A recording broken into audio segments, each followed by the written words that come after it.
Jai Shri friends, Muhammad Nabi once told his disciples a man was going on a camel with some money through a wild and sandy desert.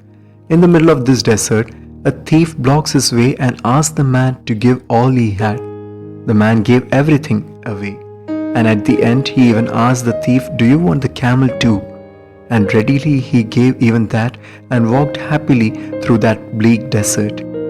Sometime later, the thief felt pity and terribly sorry for that man, as he had even taken away his camel, the last resort for him to pass through the desert. The thief runs behind the man, but he finds him nowhere, and later he decides to become like that man. In the gospel today, Jesus feels sorry for the people. He feels compassionate for the people who are in search of a spiritual awakening, a spiritual guide, and in fact, who flocked behind Jesus for this. Like in the story today, we are called to a realization that no one comes to our life as a chance occurrence. Everyone who enters our life has got something to contribute. And how much does Jesus desire that such meetings or gatherings may become a space for nurturing and uplifting spiritual life especially.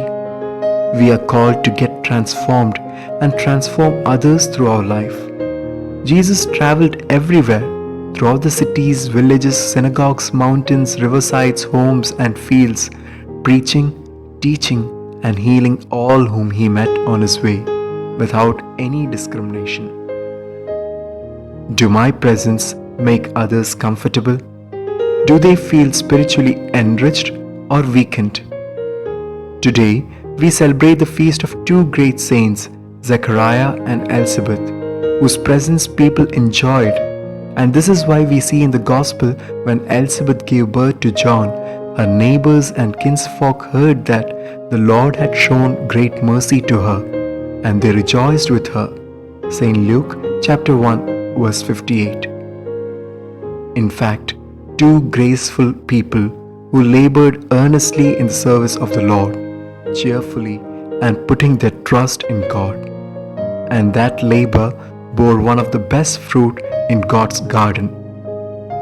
Remember, harvest is plenty, laborers are few.